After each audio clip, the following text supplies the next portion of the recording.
I'll fill your donut, lady. Backtrack to 1987. Times were good, jobs were plentiful, and little 14-year-old me walked into a job as a bakery assistant. Even the 4:30 a.m. starts didn't put me off.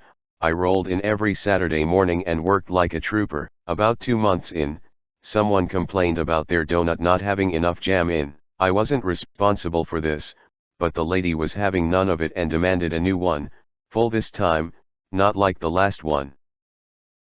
Well, okay then.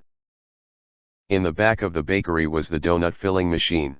It was like a jam vat with a spike and a pump handle. I took an already filled donut and put 3 more pumps in. It was quite round. Another pump, and it was looking pretty much fit to burst. Back at the counter, the lady was looking impatient, so I hurriedly placed the weaponized donut in a box, gave it to her, apologized, and off she went. The car park was visible from the shop. She made it back there before opening the white box and taking out the sugary goodness she'd asked for. I saw her bite it and recoil in absolute horror as the donut exploded all over her blouse. I laughed my head off. The shop owner found it less funny but realized the irony of it. For a moment I thought she was going to come in and complain, but she obviously realized she'd gotten exactly what she asked for. She never complained again, but I was also never ever trusted with the donut filling machine again either. Now to the comments. About a decade later than yours, I was working at a Macca's when we had a guy complain that he had asked for extra pickles but didn't get enough extra. So, we remade his mac and threw in a ridiculous handful of pickles. It was almost 1:1 pickles to the rest of the burger, and so the bulging burger that was more pickle than burger was sent out. Next thing we know, he's yelling at us from the front counter, thinking we're going to get shit thrown at us again. We cautiously peek through the service window, and he's giving us double thumbs up, grinning like an absolute idiot. In the following days he's called the manager to say how great the service was, also wrote in to make sure the store owner saw it too, and also to the Macca's head office. The next few years, every Saturday, around the same time, same order, he was there like clockwork, always giving the back crew the thumbs up after he got his order. He became of those loyal as duck customers that everyone at the store knew. I love this LOL. Definitely r/delicious compliance for the pickle dude. Didn't know this sub existed, LOL. I love it. Weaponized donut. I laughed at that one. This is my new curse. May your next jelly donut be weaponized by a malicious donut maker. Maybe have Captain Haddock process it into a proper curse. Thundering typhoons. Today I learned that jam can be used as a weapon of mass destruction. Weapon of blouse destruction. Weapon of mess and destruction. r/delicious compliance. I am so happy this is actually a thing. Thanks. That title though. OP knew exactly what they were doing. Only one man would dare give me the raspberry. Flips faceplate down Lone Star. Fit to burst, LOL. Only one man would dare give me the raspberry. Lone Star. Comb the desert. We ain't found shit. So, when I worked at the Golden Arches, we had a regular customer who came in 3 times a week. Every time they would want the steak and egg sandwich on a bagel. Every time they would come back through and scream at the cashier.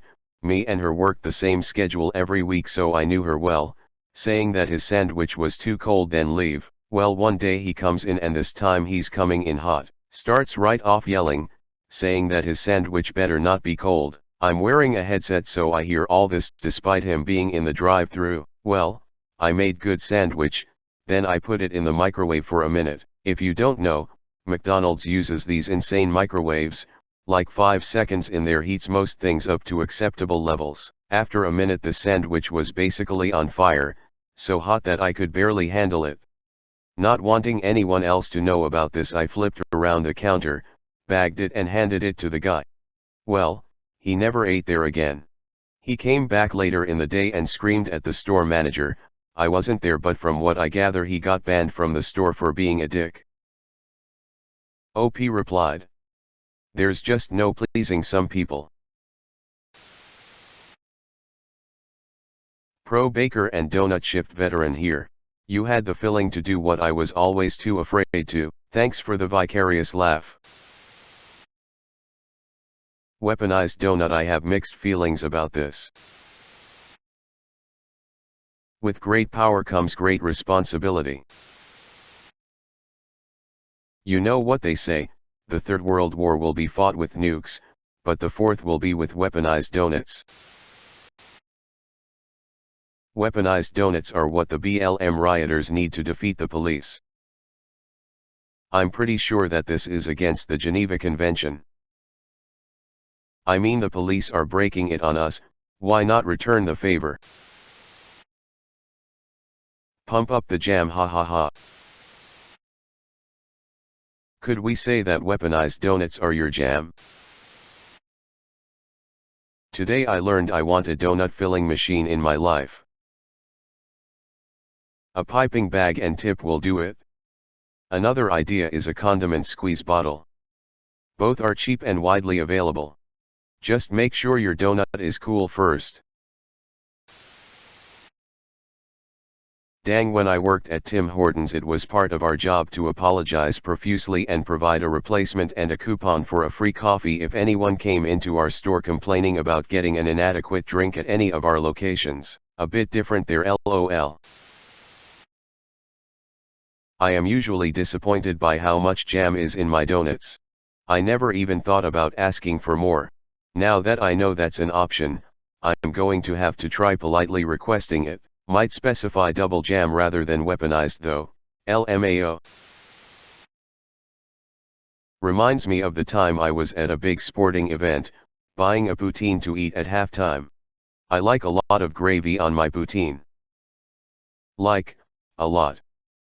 There is no such thing as too much gravy for me. I know that they do not charge for extra gravy, so I politely asked for a bit extra gravy, if possible, after I put in my order. I could see in her eyes that she did not really like this request that much. I mean, her eyes were not screaming kill kill murder kill, but she had that malicious compliance look in her face. She hands me back my poutine, and it's swimming in gravy, like, to the brim, as much gravy as it was humanly possible to pour in there.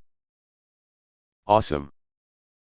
I smile, thank her, and scurry away. Now I always go to that exact spot to order my poutine. She works there sometimes, but not always. And of course, due to the pandemic I haven't seen her in a while, but she's my favorite. Because I have the sense of humor of a 12-year-old boy, I thought this would be a completely different type of post. Sir, President Bush would like to talk to you about your DMDs. Great story. Laughed most at the title though. My brain was going, that's what she said. Weaponized donut. I just came here to repeat that.